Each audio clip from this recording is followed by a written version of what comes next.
Hello বন্ধুরা, আজকের ভিডিওটি আমার সেই সমস্ত বন্ধুদের জন্য যে সমস্ত বন্ধুরা প্রতিনিয়ত মিউজিক ভিডিও করে চলেছো। তারা হয়তো জানোই না মিউজিক ভিডিও সম্পর্কে। তো আজকে তোমাদের মিউজিক ভিডিও সম্পর্কে কিছু তথ্য দেব এবং প্রোফাইল রেকমেন্ডেশন কিভাবে চেক করতে হয় সেটাও তোমাদের জানাবো। এটা আমার কয়েকজন বন্ধু রিকোয়েস্ট ছিল বলতে পারো, তাই আজকের এই লং ভিডিওটা। তাও ধৈর্য ধরে একটু পুরো ভিডিওটা দেখবেন এবং ভালো লাগলে একটা ছোট্ট লাইক, কমেন্ট এবং শেয়ার করে নতুন বন্ধুদের কাছে পৌঁছে দেবে। মিউজিক দিয়ে ভিডিও বানাতে আমাদের কার না ভালো লাগে বলো? আমরা সবাই ভালোবাসি মিউজিক ভিডিও বানাতে, কিন্তু কি বলো তো, মিউজিক দিয়ে সব মিউজিক দিয়ে ভিডিও বানালে আর্নিং হয় না আমাদের। তো আর্নিং না হলেও আবার কিছু সমস্যাও কিন্তু চলে আসে। এমন কিছু মিউজিক আছে যে মিউজিক দিয়ে ভিডিও করলে আর্নিং হয়, আবার কিছু মিউজিক দিয়ে ভিডিও করলে তুমি যা আর্নিং করবে তার 80% মিউজিক ওনারকে দিয়ে দিতে হবে। আবার কিছু মিউজিক আছে ওই মিউজিক দিয়ে ভিডিও করলে তোমার মনিটাইজেশনটা ডিমনিটাইজেশন হয়ে যেতে পারে। তাই আমাদের সজাগ থেকে মিউজিক ভিডিও বানাতে হবে।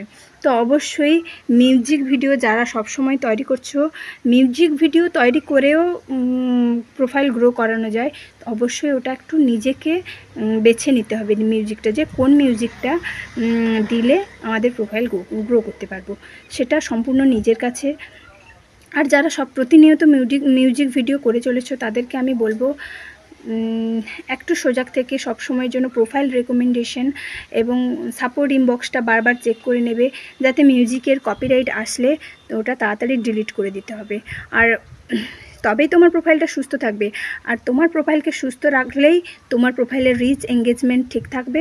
আর রিচ এঙ্গেজমেন্ট ঠিক থাকলেই তুমি ভাইরাল হয়ে যাবে এবং তোমার প্রত্যেকটা ভিডিওগুলো ফর ইউতে পৌঁছবে। তো তোমার প্রত্যেকটা ভিডিওকে ফর ইউতে নিয়ে যেতে হলে তোমাকে কঠোর পরিশ্রম করতে হবে। শুধু যে এগুলো হলে নয়, তার সাথে অবশ্যই আমাদের লাইক কমেন্টটা করে যেতে হবে। এবং যে সমস্ত বন্ধুরা প্রোফাইল রেকমেন্ডেশন এবং সাপোর্ট ইনবক্স চেক করতে পারেন না, আজকের ভিডিওটা তাদের জন্য। তো স্ক্রিন রেকর্ডের মাধ্যমে আমি দেখাচ্ছি, স্ক্রিনের দিকে লক্ষ্য রাখো।